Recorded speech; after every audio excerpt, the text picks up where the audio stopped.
Chicken wing, hot dogs and bologna. My name Big Joni. We got Big Dog down there, and we got Little Mason today. Big Mason. Hold on, my fault. We got the #1 ranked 242 junior multiply in the world. In the world, coming out of 740. Lester. Big dog. Hey, this is the Pushing Weight Show. Pushing Weight. Deadlifts and debates, hot topics on the plate. From the gym to the mic, boy, every day we pushing weight. So what's going on, man? Wait a minute. Before we get into that, how did you become, and I didn't know you since you started at the gym, how did you become Lil Mason and he became Big Mason? It's just that Big Mason's just older than me. That's why. Who lifts more though?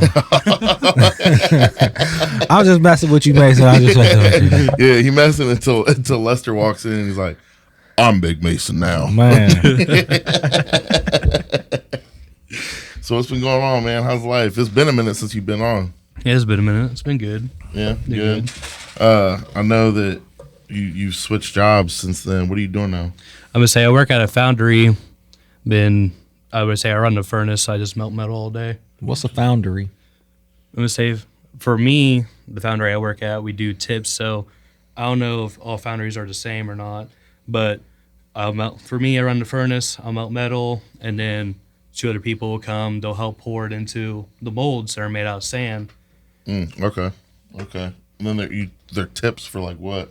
I'm gonna say I'm not 100% sure, but I think if I can remember, it's for like to help with like motorized vehicles, like to put parts into them. I think or mold it. I'm not 100% sure. Okay, so just because I feel like this is one of the craziest things.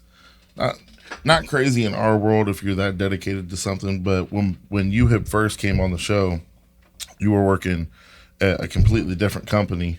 Yes. And then kind of explain, because this is I'm putting this out there because I want people to see there's the dedication to what this man. The difference. This is why they'll never remember your name. Yeah, that's why they'll never remember your name, but we gonna know his. So you was at a different job. What happened? Why did you leave? I would say I was working as a welder, welding on tank cars, and then I was going to get put on second, and I'm like, I can't do that. I can't skip training. I was like, it's what I want to do. He messaged me, and he said he thought he was thinking about it, I think, at the time. And this isn't like, I want to say there's another dude that's done it, and we'll talk. He's coming on the show. We'll talk to him about the same thing. And then there's another dude that's talking about it right now. And every time somebody hits me with this, I'll text Dov, and I'm like, these people are stressing me out, bro. I'm like, I absolutely love the dedication to the training, because that's impossible to find. You know, I mean, you saw it back in the day with a lot of the older cats. You know, Westside versus the World, they talked about that, where people were like, shoot, I think it was Doug Heath that was like, I came home after training with Louis one time, and he told me that I was going to be a world champion. He's like, and I told my girlfriend, and she thought I was crazy, so I dumped her. And like Dave Tate did the same thing. He changed his work schedule to train with Lou, and you just don't see that nowadays. So like, the fact that you guys are willing to do that just speaks to the culture. And this is the thing though too. It's like, it shows as the head of everything what you created as well. You see what I'm saying? Like, people seeing like you at on the biggest stage of powerlifting. You see what I'm saying? Like, won the Arnold this year, made it to the WPO this year. You know what I'm saying? So that's just a testament of what we got going on up there, and everybody believes in, you know what I'm saying, the system. So yeah. I mean, Dov quit bodybuilding to start powerlifting. Don't make me pop this top. You'll see. He looks fluffy. He only got 5 shirts on. So that's all it is. It's winter time. It's winter in Ohio. But speaking of bodybuilding, I know kind of a little backstory with you is like, you were training with, Lester almost wasn't Lester. So when he was first Lee Store. he was almost Masson Lee Store. And he was training at another local gym with Big Mason. and Big Mason was wanting to get into powerlifting, right? And Yes. you kept popping your top in the gym trying to be a bodybuilder, flexing like everybody was in the gym this morning. I'm smashing that mirror. I'll take the 7 years of bad luck. I can't stand seeing all these nipples around. We know who started it this morning. We know the producer back there got to pop in his little ass top. Talk about he a damn what I say he was Crossfitter. Beach body deal coming soon. Beach body deal. Fam, you look like what's his name? The sea cucumber from SpongeBob. That's how you're built. Man, listen, y'all be on the lookout for the episode that we have our producer on camera, because it's gonna be some back and forth. Let me tell you, bro. But back to Masan Lee's store. What kind of made you? What was your thought process in one, just getting into the gym, and why did you think bodybuilding might have been the first move, or the first thought? I'm gonna say, I thought that's what I wanted. That's what I wanted to do. Yeah. And then just realizing that like pretty decently strong. Yeah, slow down. I'm gonna tell y'all something, man. So I probably started, I don't know, what, about 8 months before they started. Yeah. Caught a hit me, had to slow down a little bit. And this guy, I come back and it's this guy Mason and another Mason. I'm like, who the hell is these Mason dudes? Mason 2.0. One of them a little stronger than the other one. I'm just playing. But I felt, so when Mason came in the gym, he was like, I say after a few months, he was kind of like right there where I was at. You know what I'm saying? And then I think I had got busy with work, and then I came back like a few weeks later, and I'm like, damn, this mud done caught me. You know what I'm saying? And that was to the point where I think it was your last meet. I think you did your first meet and like them numbers. So I was like, all right, yeah. I said, I'm about to get healthy. I said, I'm about to smack them numbers off. I'm about to take him off this board. This fool then went to the damn Toledo and squatted 800 pounds. I'm like, damn. Well, I'm about to drop to 220, and I'm about to knock Lil Mason off the board. But then comes along a guy named Matt at 220. Man. That's about to had a 220 record for forever. But as long as I get on there I just need it for like a day.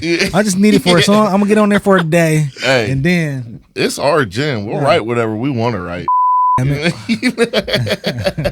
just gonna write my name at the top with a star. I ain't want to be I'm just gonna put my name at the top. The asterisk on it. Honorary square holder.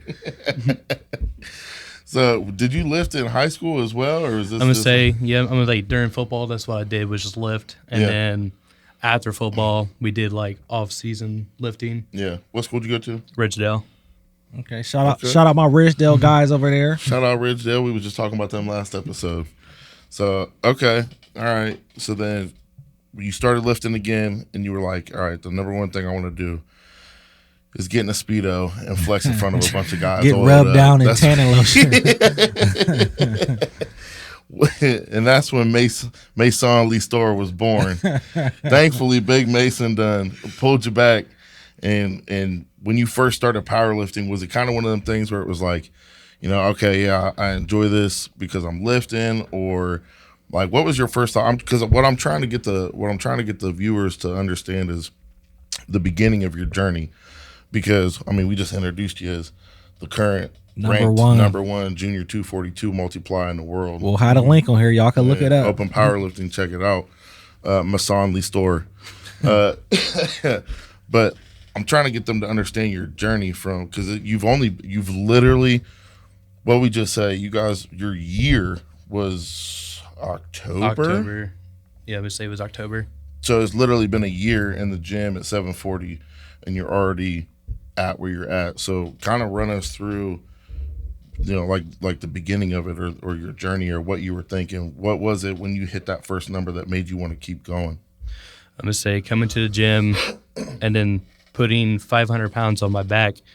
I would say that's like what I wanted to do. I'm like, okay, this is like perfect. And then the next week, next month, we did another free squat at 600. Yeah. And I'm like, yeah, This is what I want to do. Yeah, yeah. There's something about just and you know what I'm talking about. I was like, when you're starting to train, no matter what your goal is, even if your goal is just for bodybuilding, I feel like when you start hitting heavy numbers, that becomes addictive. Yeah, It is really and addictive. it's like you want that feeling. You only get that feeling. It's like it sucks because all right, you get that feeling. You hit a new height, and now you're chasing it, and it's gonna take you another however many months to hit it again. You know what I'm saying? Or go for your PR. I mean, we only PR every 3 weeks? Yeah, we do like a Circa Max every 3 to 4 weeks. Yeah. So, but yeah, when you just hit, and I think too, bro, because I remember them starting, bro. It's that, like, I remember I think I was there either the first or second day they was there, bro. And I just remember, like, looking at their eyes, and I was like, you know what I'm saying? And it's like that same, and I felt like, oh, man, this crazy in here. I like this. Yeah. You know what I'm saying? Like, I feel like everybody that comes that's new, I just always look at them, and it's just like, I know they feel what I felt. Yeah. Because they're still there. You know what I'm saying? Like, literally, we haven't had a lot of people leave. Like, we have people get busy, go, and come back. But nobody just has quit. Yeah. You know what I'm saying? Yeah. I do remember, because lifting heavy is not for everybody, I feel like. With your soft ass. But I'm talking to you, Dolan. I'm playing. y'all watch for that episode, I'm telling you. But lifting heavy is not for everybody, but I do feel like I still stick to what I said earlier. When you do finally hit that heavy lift, you still want to chase it. Yeah. You know, like, I know a lot of legitimate bodybuilders that actually do shows, and Fake ass bodybuilder. and they don't care about the numbers, but they still know them. Yeah. Just in the year that you, like I said, it's, you know, a year and 2 months, you know, that you've been here. Yeah, okay, 2 months. Go ahead. I'm gonna let you go. I ain't gonna say it. I'm gonna let you go.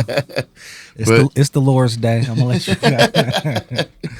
But to see your progress, man, it's really crazy because, you know, there's people that want it, and then there's people that get it. You know what I mean? Like, flat out, there's people that want and tell you all day long, I want this, I want that, and then there's people that go and get it. Mm-hmm. There's what's that one move? There's doers, and then there's don'ters. You know, and you're a doer. You know, so I can only imagine in a year, you squatted 804 in Toledo. You know, what'd you do? What'd you just do this last Friday? So what'd you? One at 700 with 200 and chains. 725. 725 and plate weight, and then 200 and chains at the top. Yeah. So, and that was no knee reps. No knee reps. No knee reps.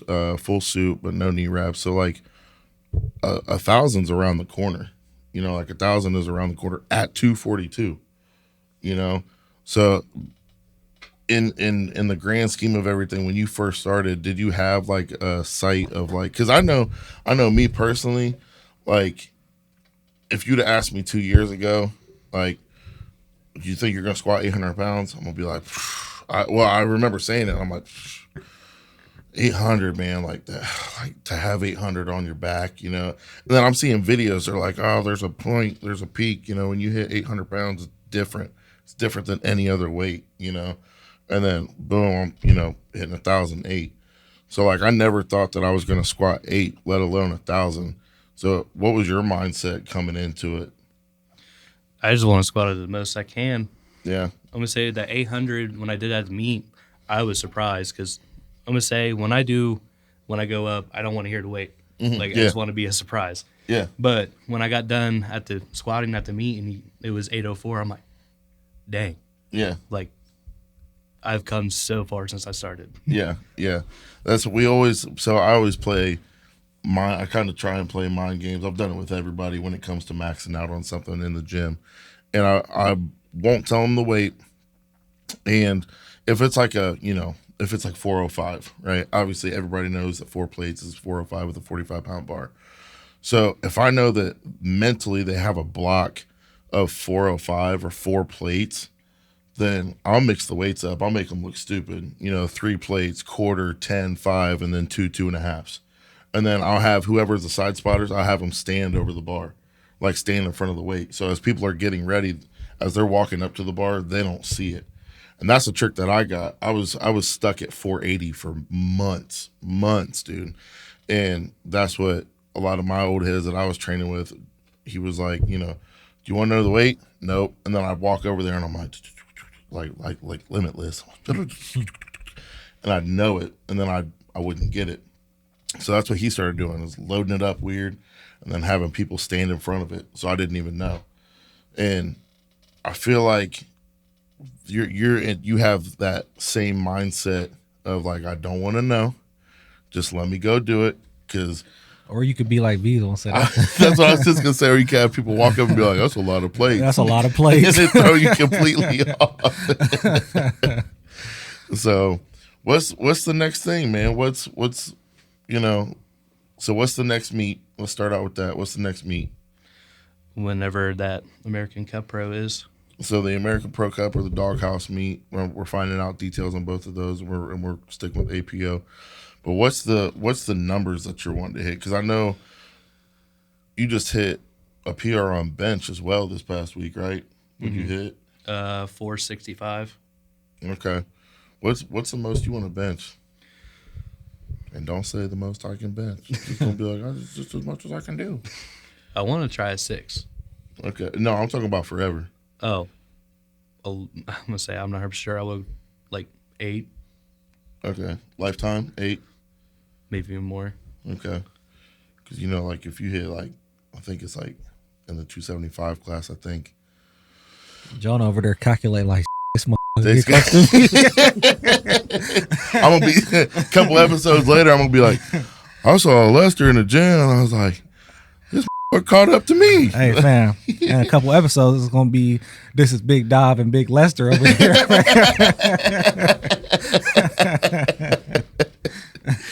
But I think top 3 benches in the world at 275.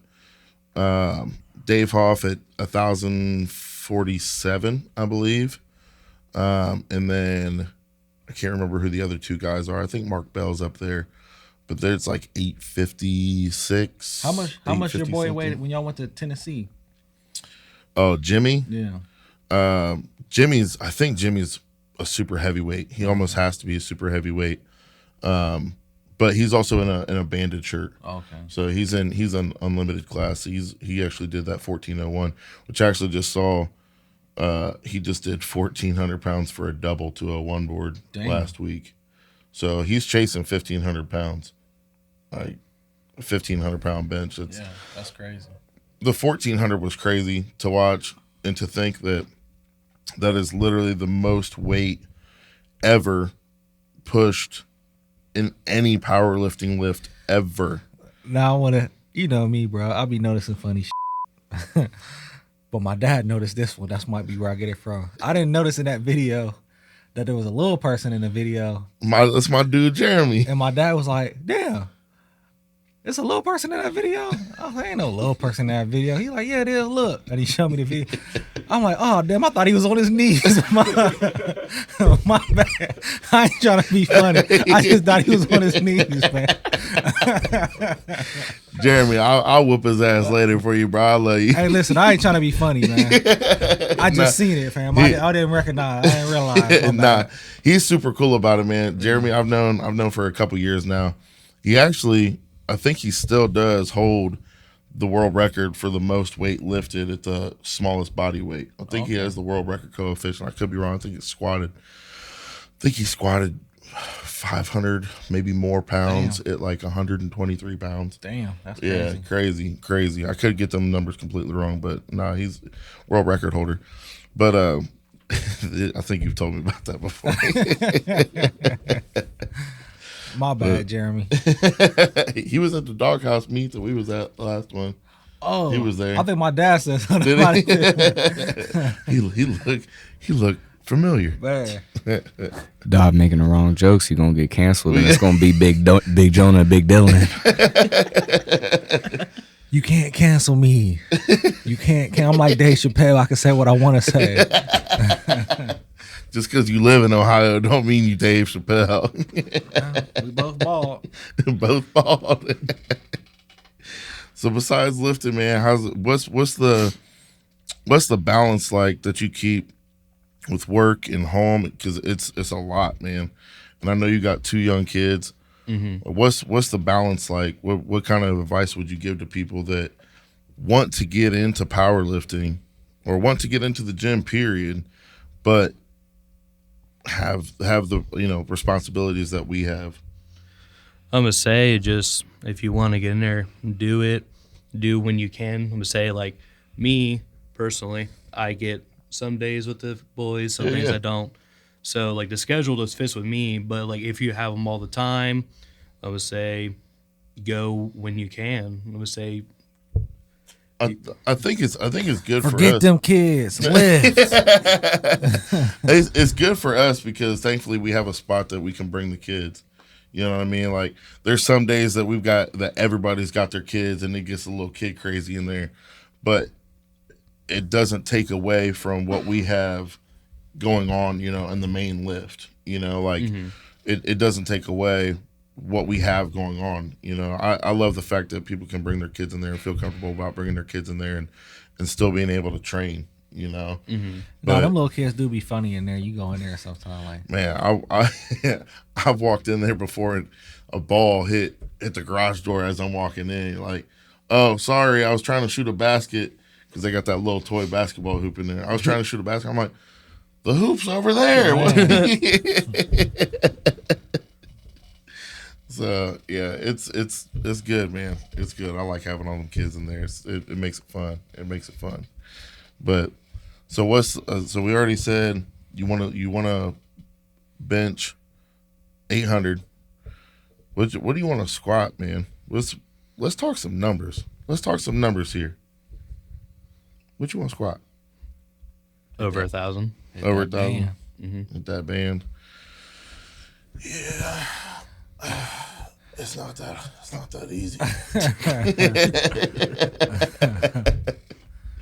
Is there a lot that you would say that you've learned in this world or in this training? Well, how has it affected because for me personally, powerlifting completely changed my life. It changed the trajectory of my life. The people that I've met, the people that I've trained with, the things that I've learned, the disciplines that I've learned, the advice that I've gotten, not only about training, but about life and relationships and family in itself. What kind of impact would you say that powerlifting has had on you? I'm gonna say, basically this gave back to like my drive. I'm gonna say I had it in high school when I was playing football. Football is my sport. Like I gave everything into that. And then once I graduated, I'm like, I had nothing to do. Like, what am I gonna do now? Yeah. I'm gonna say I would go to the gym here and there, but like when I went, I'm gonna say when I was lifting in high school, the intensity was like, I love the intensity stuff. And I couldn't find a gym that had the intensity stuff until I went to yours. I'm like, oh yeah, I love this. This is like what I missed. It's just the adrenaline. Yeah. Yeah. Last time I asked Dov that, he said basketball was my favorite sport. I like the way I dribble up and down the court. Chill out, man. Who was that? Bow Wow? Well, really, Carter's Blow. It was. Curtis Blow did it first. I don't even know who that is. Remixed it. I don't even know who that is. That was a remix for Like Mike. Yeah, for Like Mike. Curtis who? Curtis D-Lo? Blow. Boss Man D-Lo? No, come on.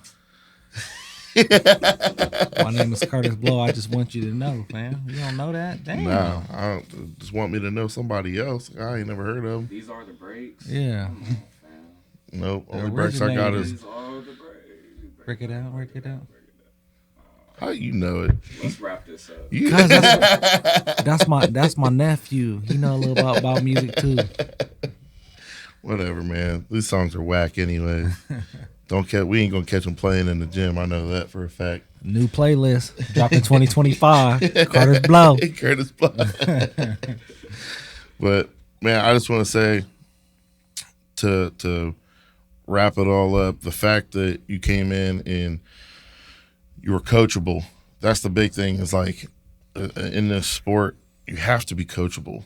You have to be coachable, and it's not only just from, I feel like, you know, just one person. We listen to everybody, and you listen to everybody. If somebody comes up and they've only been in there for, you know, 2, 3, 4 months, but they see something and they say something, you don't just look at them and be like, who are you? You know, you might look at them and be like, okay, bet. And then come over and be like, hey, so-and-so said this, you know, like, how do you feel about it? You know, what'd you see? You know, but you're very humble. You don't discount. We're not listening to no newbies. We'll listen to you talk, or we'll hear you. It doesn't mean we're listening.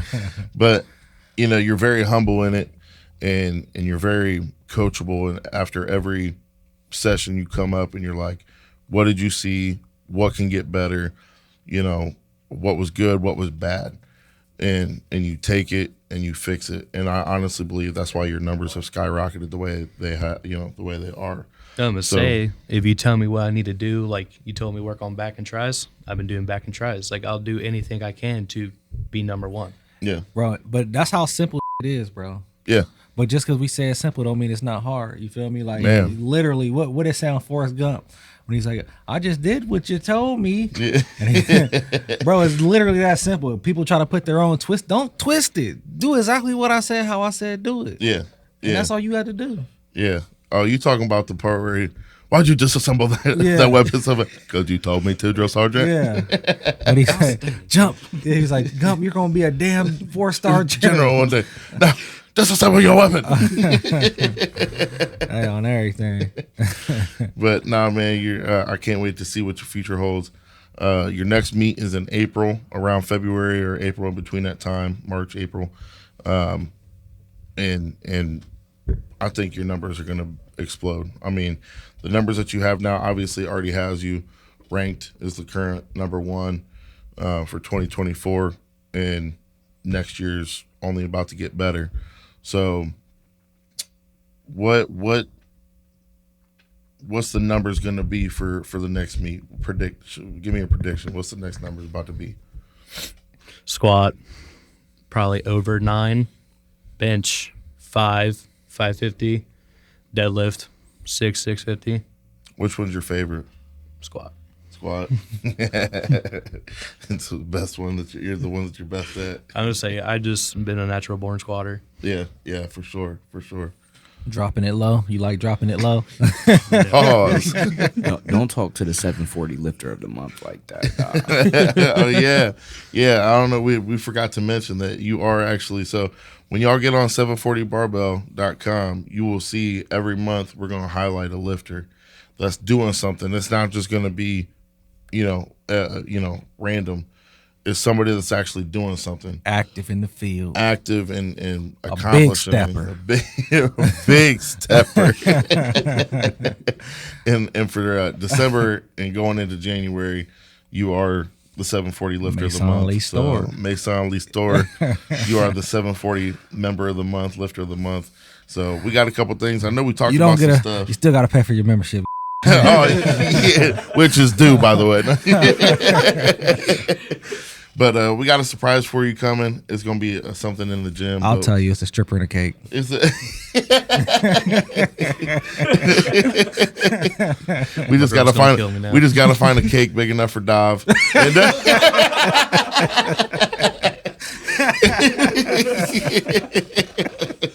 I know you said you like vanilla, but it's gonna be chocolate. And we hope you enjoy it. Hey, y'all be watching out for my boy Mason Listor. We definitely gonna be recording his surprise. Appreciate y'all, man. If you have any questions, hit us up. Like, subscribe, and share. Like, subscribe, and share. Hit that 740barbell.com. As always, we got the biggest Jonah, little big Mason, and Chip and Dale Dive. And it's a push and weight show. If you enjoyed today's video, make sure you drop a comment for some more topics you want to hear. If you thought we was funny, like we thought we was funny, make sure you get on the Push and Weight YouTube, like, subscribe, and share for more content.